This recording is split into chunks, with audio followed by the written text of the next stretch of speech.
It was a busy night at Donovan's fancy restaurant in San Diego, and the place was shining with elegance. Crystal chandeliers hung from the ceiling, casting a soft, sparkling light across the room, while pristine white tablecloths covered each table and the silverware gleamed in the glow. The waiters moved gracefully between the tables, carefully balancing plates of mouth-watering dishes. In the center of it all sat three women.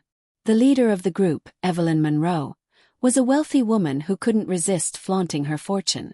Dressed in high-end designer clothes, dripping with expensive jewelry, she strutted around as if she owned the entire place. To Evelyn, the world was divided into those who were worthy and those who weren't, and she firmly believed she was sitting at the top of that hierarchy. That night, a young waitress named Emily was working extra shifts, trying to save money for college. Exhausted, she stumbled slightly while carrying glasses to a nearby table. Of course, Evelyn noticed the slip-up immediately, her lips curling into a smug, knowing smile. To Evelyn, people like Emily were invisible, until, of course, they made a mistake. And that night, Emily had done just that. The tension thickened when Emily approached their table to deliver their meals. "Here you are, ladies," Emily said, her voice soft but polite, though you could hear the weariness in it. "I hope you enjoy your meals." Evelyn took one glance at her plate and immediately began to complain.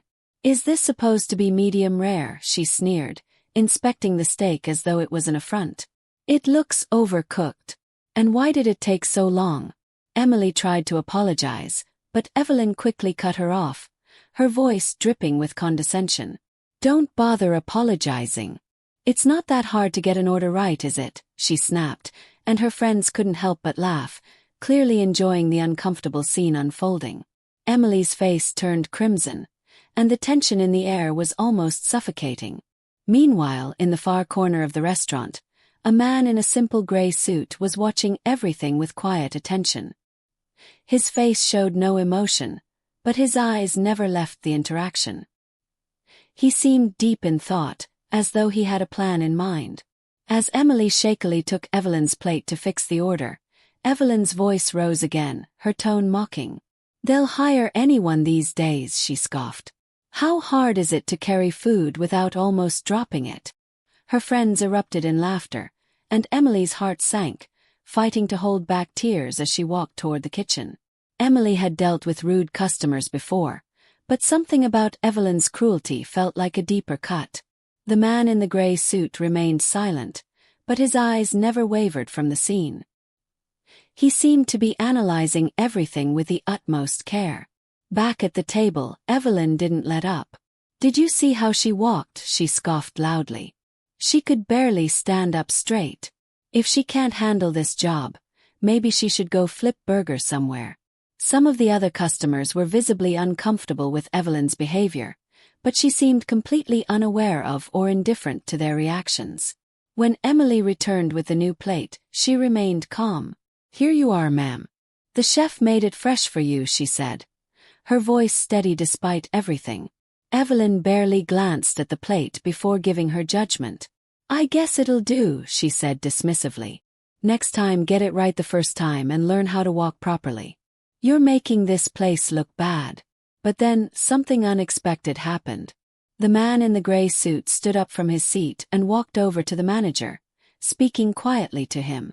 The manager's eyes widened in surprise at whatever he was told, and in the meantime, Evelyn continued talking, completely unaware of the shift happening behind her. When Evelyn asked for the bill, the manager arrived with Emily, carrying a bottle of champagne and an envelope. Evelyn smiled, thinking she was about to get something for free, but what happened next left her speechless. The man in the gray suit walked over and introduced himself calmly, but firmly, as Charles Donovan, the owner of the restaurant. Evelyn's face drained of color as he revealed that Emily was, in fact, his niece. Charles spoke clearly, emphasizing the importance of respect and kindness. "Money can buy you all sorts of luxuries," he said, his voice unwavering, "but it does not give you the right to treat people poorly."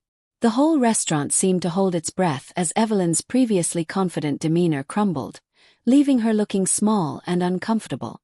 Charles continued, explaining that instead of offering them complimentary champagne, He had decided to donate the cost of their meal to support young people like Emily, who worked tirelessly to build a future.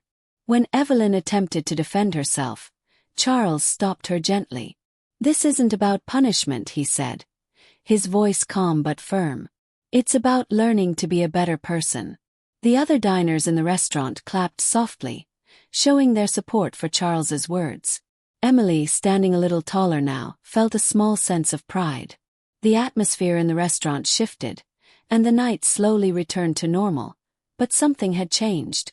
People began to treat the staff with more kindness, more respect. Some customers even left larger tips or offered kind words to the workers. Evelyn, now silent and defeated, left the restaurant with her friends. They tried to comfort her, but nothing they said could lift the weight of the lesson she had just learned. She had learned the hard way that respect for others is far more important than wealth or status, and no matter who someone is, kindness is the only currency that truly matters. As the night ended, the atmosphere felt lighter, and many people walked away with a valuable reminder. Being kind costs nothing, but it means everything. After all, in the end, it's not how rich or important you are that matters, but how you treat others along the way.